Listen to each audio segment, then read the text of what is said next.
Gentlemen, welcome back to the Tiege Hanley Starting a Business, Building a Brand vlog. This one, big number 362. So, 3 things I need to tell you up front on this video. Number 1, I'm going to be getting to some of your business questions in a minute. Number 2, Josh is answering from Tiege Hanley one of the business questions that came in last week about influencers, how to basically do a brief and all that good stuff. And the third thing you just need to be aware of, there is 0 chance that I'm going to be able to get through this story that I'm about to tell you without crying. So if you don't want to see me cry, fast forward to when you actually see Josh. So, yesterday, I get a message from Courtney, a text message, at around like 11 o'clock in the morning. And she's like, Aaron, is there any way that you can come by the salon? There's a fan here that wants to meet you. And yesterday morning, I was having a bad morning. I was running late. I was just like, I was grumpy. I was like, ah. And I said to Courtney, I'm like, I can't. And then she's like, well, they came from Tampa, Florida. And I'm like, God. I'm like, I can't. I really can't right now. I got to get to the office. I got to film a video. I got to go, right? I can't do it. But I said, okay, if they want to come back later, that's fine. Around 3 o'clock, I was giving myself enough time. I'm like, if you're here from Tampa, you're probably staying in the area. You'll be around. So if you want to meet, cool, let's do it. Now, little caveat to this. I try to come and meet people when they come to Salon Posta and they let them know, hey, is Aaron, here? I'd love to meet him. I try to basically drop whatever I'm doing and go over there and say hi just because I appreciate it so much. But yesterday was one of those days, and honestly, it's like one of the only days that I've been like, no, I can't now, but I'll come back later. So I get done, and she's like, okay. And so I get done, I get out of my house, and I go to get coffee. Every day when I come to the office, I'll stop by this little coffee stand and I'll get a cup of coffee. It's just a really cool little, store. And anyway, I get coffee there every day. And so I pull up and I'm double parked because it's a very small parking lot. So I'm parked up kind of like on the sidewalk and out of the way. Anyway, I walk up and there are 2 dudes in front of me ordering and looking. And I'm like, God, would you guys hurry up, right?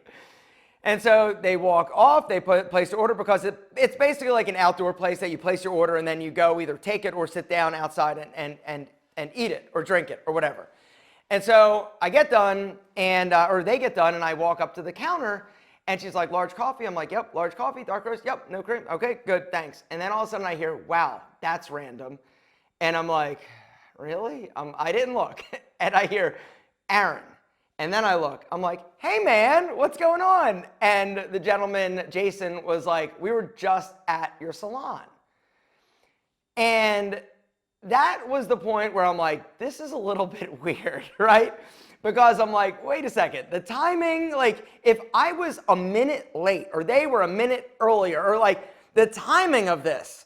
And this was one of those things looking back in retrospect, it's like, if there is like a higher being or some like cosmic something or God or whatever, like there was something definitely bigger at play yesterday, all right? And I'll explain that in a second. So stand there and talk to Jason and his friend. They were basically driving from Tampa to Asheville, North Carolina. And Jason's like, you were just in Asheville, right? I'm like, yeah, I was. And he, we talked and he's like, I'm a fan and I really appreciate you helped me through a very dark time. And he's like, you probably hear that, or I've heard that before. I'm like, yeah, I've heard it a few times, and it never gets old. And looking back on the conversation, I'm like, did I come across as a douche by saying that? We talked for about 15 minutes, and Jason's like, hey, can we get a picture? I'm like, yeah, of course, right? And then I'm like, this is so crazy. I want to take a picture too and send it to Courtney because the coincidence was just really odd. And just like crazy, right? And so this is the picture, and Jason's the one in the center with me pointing to him. And so we end up, talking for a minute, and I get in the car, I leave, they leave, and that's that. Well, about 30 minutes later, I get a message from Courtney. She's like, Aaron, they came back and they dropped off a present. I'm like, really? That's odd. I'm assuming that they just forgot to give it to me or he forgot to give it to me when I saw him because he was probably a little bit flustered. And so anyway, I'm like, okay, what is this thing? And so later in the day, around 3 o'clock, I go back to the salon, not to meet them. I figured they were on their way to Asheville. And I said, Courtney, where's this present? And so I've gotten some presents before, always, really great and thoughtful and nice and all that.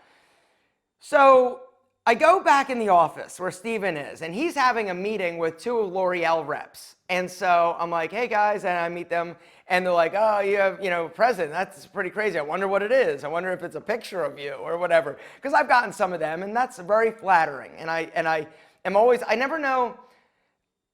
Whenever I get a gift, it's always kind of a little bit odd for me. Not that I don't appreciate it, but it's always just like, I feel like I don't deserve it kind of thing. Here we go. I told you.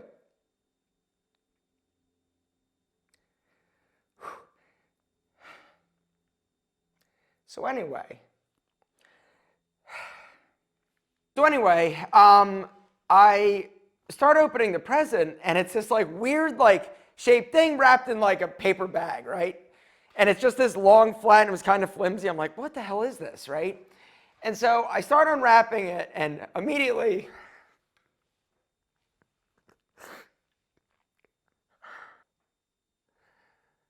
I knew what it was. Fuck. So immediately I knew what it was, and the people that were in the room, Steven and Courtney and everything, and they're like, what is it? And I said, it's a quarter map. And so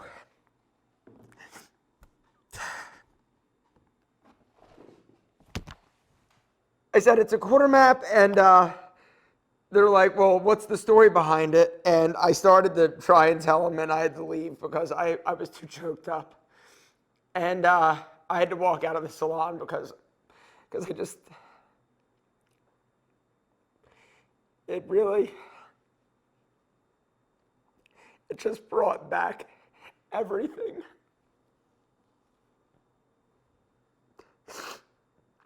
It just brought back so many memories and kind of the struggle of everything I've been through, and it was really special. To tell you hang on, let me get myself together. So apparently some of you watch my videos, and it also had a note that Jason basically included in it. It said, thank you for the inspiration, consistency, and vulnerability, and the ball powder. And so anyway, the story real quick, when I was going through the worst time of my life, during the fitness center thing and that failing and all that, one of the things that I was doing that I really loved was collecting quarters. I got this map as a gift. It was empty. And this was right around the time, and I can tell you because in the back of this, it actually says when each of the states was actually issued. And so in 1999, they started releasing all these quarters, these new quarters with each state having something on it. And I started collecting them, and then somebody gave me this quarter map. And so every time I would get a quarter, I would look, and it became my thing, and I loved it, and it was a lot of fun. And I was doing pretty well. I mean, I guess this is back 2006 is when I ended up having to close my business and file bankruptcy. So I collected a substantial amount of quarters. And it was, it was a lot of money for me.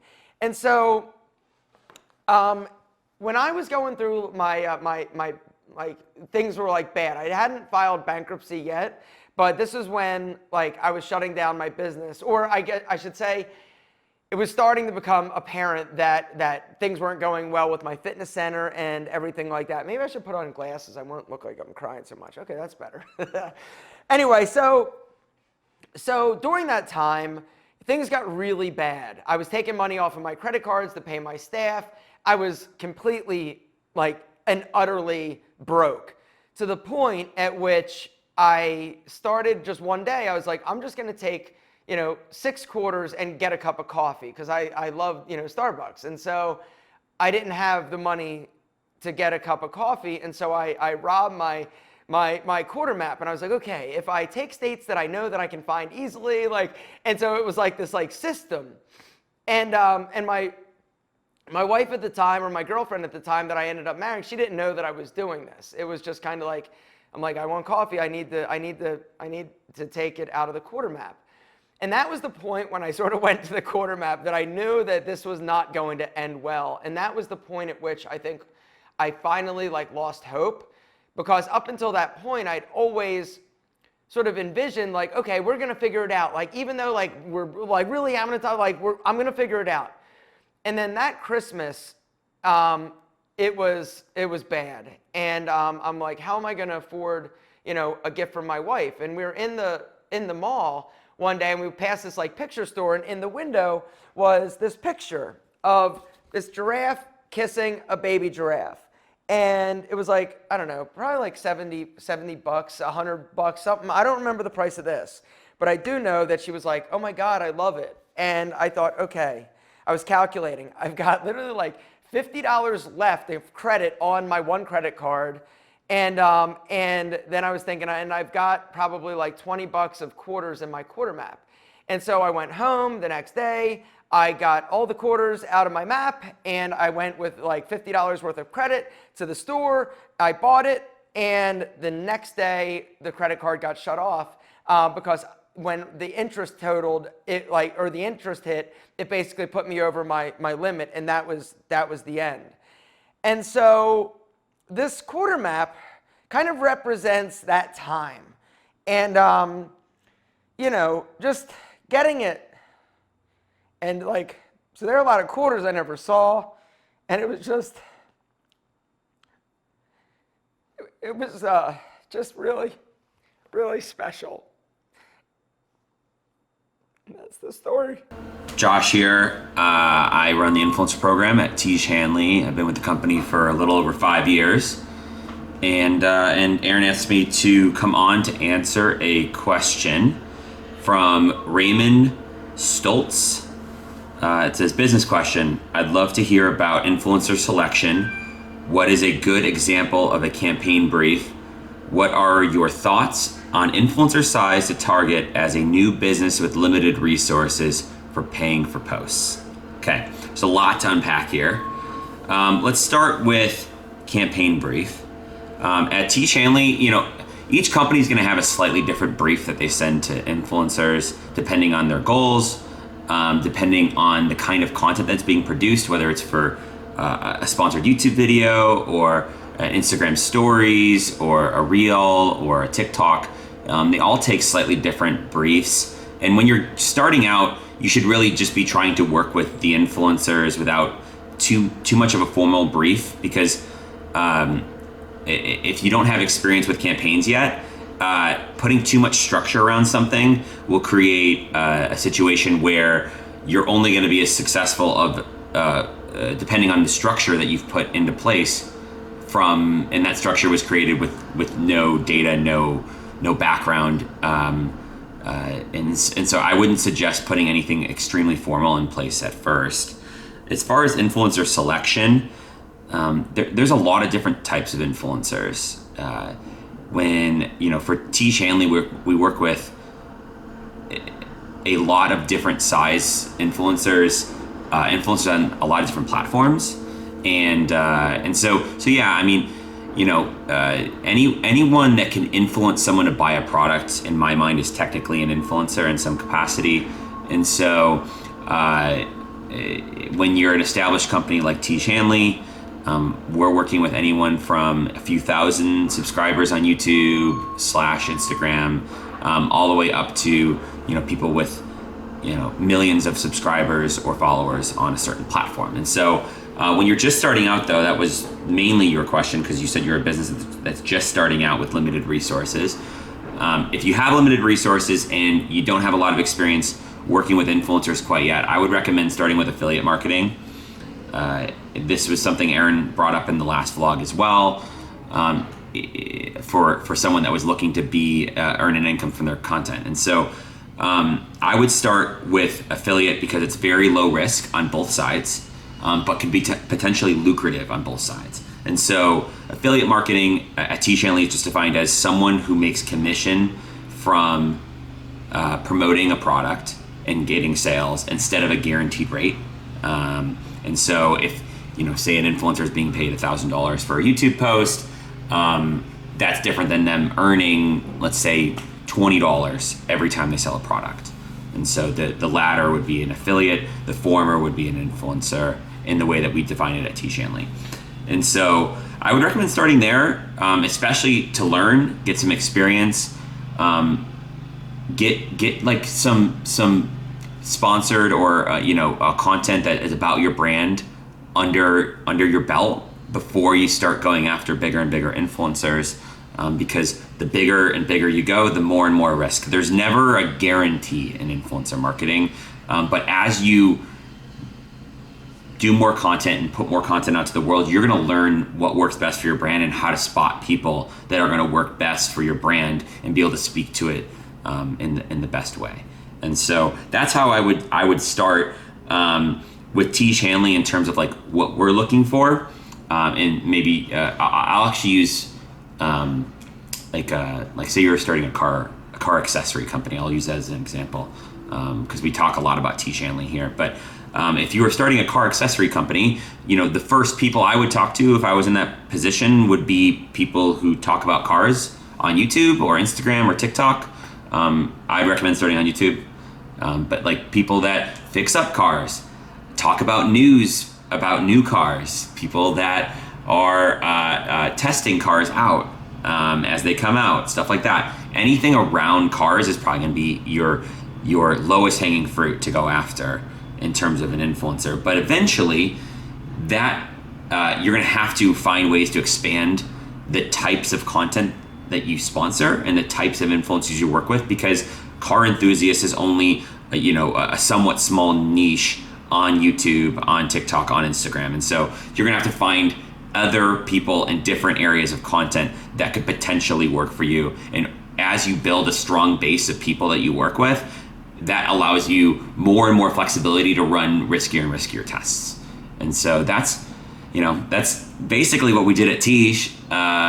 We started with people that were, we were really, really confident that would work. And even though they didn't always work out, we had a pretty high success rate. And then as we scaled our influencer program, we quickly introduced more types of what we call content verticals to test.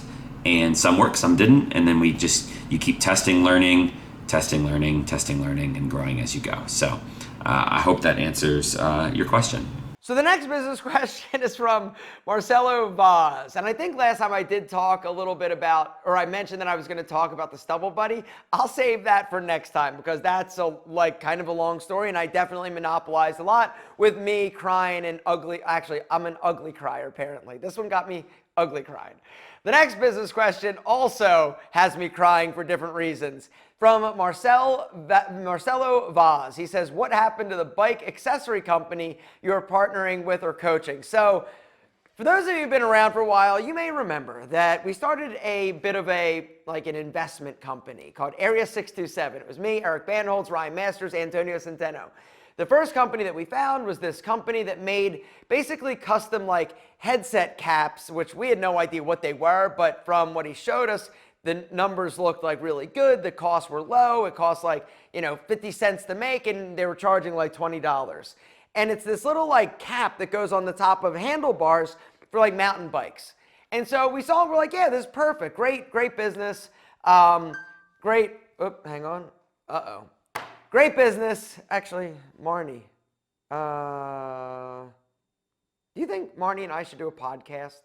I think Marnie, Marnie from the Wing Girl, do you think we should do a podcast? Do you think that'd be good? I think it'd be actually good. Everybody's been trying to talk to me about getting a podcast going, and I guess it wouldn't be like this, but her and I together work really well. We played off each other incredibly well. We just finished editing the first episode of Chick Magnet that will drop on Halloween, October 31st. And it turned out really good. And Marnie and I did a few other videos, and it's really cool to have kind of a co-host or somebody to help kind of saddle the energy and the burden of entertainment. And so I think she's a super smart girl. I think it'd be pretty badass. What do you think? Anyway, she just asked me, and I said, maybe. I said, yeah, it might be good. Anyway, here's the deal. Accessory company. So we did it for a little over a year, and the owner or the founder is an incredible guy, great dude, but it just became kind of apparent to the four of us that this wasn't something that we felt like we should continue to invest in, or not continue to invest. We invested. It wasn't something that we felt like we were really going to add much value. And, we felt was not looking at things the way that we would like to. And so essentially we agreed just to kind of like part ways. He didn't have to pay us back, keep the money. We felt bad that we didn't do what we set out to do, but it taught us a very valuable lesson. And that is, maybe it's not the right business for us. If we're not able to commit to time and energy, and we thought that, okay, it was going to be less involved, and we decided to shut down Area 627. This was kind of like our our case study, and Antonio, Ryan, Eric, and I all lost a little bit of money, and we just chalk it up to business lesson learned. But we are no longer in that business, but we wish him the best. He's an incredible dude with a really cool, badass product. Funny, Matt Miller. All right, I answered your business question twice. I thought because you were asking it again, I forgot on the 2 vlogs ago, but Matt just let me know that, oh, wait a second, I did go back, I watched it, you did answer it, must have missed it. That's a reason to stick around to the end, so you don't miss if I answered your business question. The business question I'm going to try to tackle next is from our friend Felipe Vital. He says, Aaron, you seem a very practical person. How do you create an action plan to complete a project? What is your thought process? I seem practical, but I'm not that smart. I'm also not that disciplined, or actually I am that disciplined, I'm not that organized. I don't really have action plans. I don't think of things like that. When there's something I want to do, it's basically just, okay, how do I get it done as quickly as possible and try not to F it up? Now, one thing I will tell you is I'm not a huge planner. I think a lot of entrepreneurs, a lot of potential entrepreneurs spend way too much time planning and less time doing and just trying it. There's a friend of mine who used to have an incredible saying. It said, good enough is done. Sometimes you just gotta be like, all right, it's not perfect, but I'm going to put it out there in the wild and see what happens. See, if I need to fix things, because you're always going to have to fix things. So for me, I'm a jump and then figure it out type of person. But yeah, I just kind of go, and I try to utilize my past experiences, which I've had a lot of them, a lot of businesses that haven't worked, a lot of things that I am very good at, a lot of things that I've learned. And one of the interesting things, and I even surprise myself sometimes with how much knowledge I actually have in terms of business entrepreneurship, because I've done so many, right? Brick and mortar, online, products, e-com, I've just done a lot. And there have been a lot of learnings in there. And I've also surrounded myself with a lot of other entrepreneurs. And so, that's one of the things that I would like to just recommend. I mentioned it before a lot of times, but one of the things that you need to do is surround yourself with other people that are like you. Antonio Centeno, one of my best friends, he was one of the reasons why I am where I am, in the sense that when I got around other entrepreneurs, everything started to get better. I got a lot of learnings. I got a lot of basically commiseration, because that's one of the things that's so hard. As an entrepreneur, it's lonely, right? Especially as a solo entrepreneur, you don't have people to talk to, and it's really difficult to talk to your friends about stuff you're going through in terms of business and struggles, that have like a 9-to-5 job and a 401k and just look forward to their vacation twice a year with their family. That's not the world I was living in. But for a long time, I thought I needed to protect all the stuff I was doing and not share and tell and talk. And that was absolutely the wrong mentality to have. You got to get out there, meet people that are like-minded. And when I did that with the Menfluential Conference in Antonio, every single aspect of my life and my business got better and scaled. The next business question is from our friend Justin Kirby. With Enemy shutting down, he wants to know, will you still be able to get the custom rings? And that was a big debate for me. It doesn't fit with Pete and Pedro, but I know that a lot of people like them, and we sell a lot of them. And so I am going to, when Enemy kind of closes down, you are going to be able to get them and order them from peteandpedro.com, just because I know that, it's hard to find cool custom jewelry for men. He also has another question about my earrings in terms of what kind they are. I don't even know what kind they are. These, I met a dude at the gym, right, who was like, hey, I like your earrings. I'm like, hey, I like your earrings. He's like, I sell jewelry. I'm like, cool. And these are basically called like Huggy hoops. You could probably go online and just search like gold Huggy hoops, right? And these things, like, they're just little, like, they clip and they're super, like, actually, hang on, let me see. Can we get it? Yeah. It's just a little whoop right there, tiny little hoop, kind of thick. And so I bought a few pairs off of him because I'm so paranoid that I'm going to lose them. And I just really like them. Crap. And apparently I suck at putting them back in my ear, but great question. Oh, got it. The next business, let's try that again. The next business question comes from our friend Chris S. And it's a paying yourself question, which is a question that a lot of entrepreneurs, I think, struggle with, is figuring out how to pay yourself. And I don't know all the answers. I'm not an accountant, but I'll just tell you, a few things that I've learned and what we do. I says, hey, Aaron, how do you pay yourself through your various businesses, W-2 or distribution? Do your partners pay themselves the same way or something different? How should one pay themselves when starting a business? So when you're starting a business, paying yourself, if that's an option, congratulations, because most time when you're starting a business, you don't have that luxury. But if you do, that means that you're doing well. So for most of my businesses, they are, just LLCs. And when you're a sole member LLC, everything that you earn flows directly to you. So essentially, your business money is your money. And so for a long time, I would just take distributions. I just write myself a check for $5,000 or whatever if I need to pay bills. And I would just let my accountant know. But one of the things that my accountant did is yo, you're making, and one of the reasons why I did that and didn't just go to a payroll company and take a salary was because I was scared, right? I was scared that, well, what if I don't have the money next month, right? I'm always kind of in that fear mentality in terms of revenue. And so my accountant finally was like, look, dude, you're doing okay. Let's take a small salary. And I'm like, okay, as long as it's small. And the reason is because if you are an entrepreneur, you're going to still need to establish credit. And if you ever, want to get a loan for anything, whether or not it's a car or business line of credit, you're going to need to show W-2 income. It's a lot better for the company that's potentially lending you money. So showing oh, I get a salary is a lot better than, oh, here's my distribution. But at the end of the year, a lot of times I would also still take a bigger distribution. Okay, I made $50,000. I'm going to leave $10,000 in the business. I'm going to take out $40,000 and put it in my account, right? Tiege Hanley, we've changed things because we are now a C Corp. We basically are W-2 employees. Before, what were we? Yeah, we are W-2 employees of the company. And so taxes are taken out. Before, what were we doing? We were doing, I think we were just taking kind of a distribution as a salary and then handling our own taxes. But now the taxes are kind of taken out. And then if there is money left over at the end of the year for distribution, we will take that. Now, just to be completely transparent with you, last year we didn't take any distribution. We just took our salaries basically because we are running too thin. But we got our spending under control, and we've also figured out how to grow and spend money more intelligently.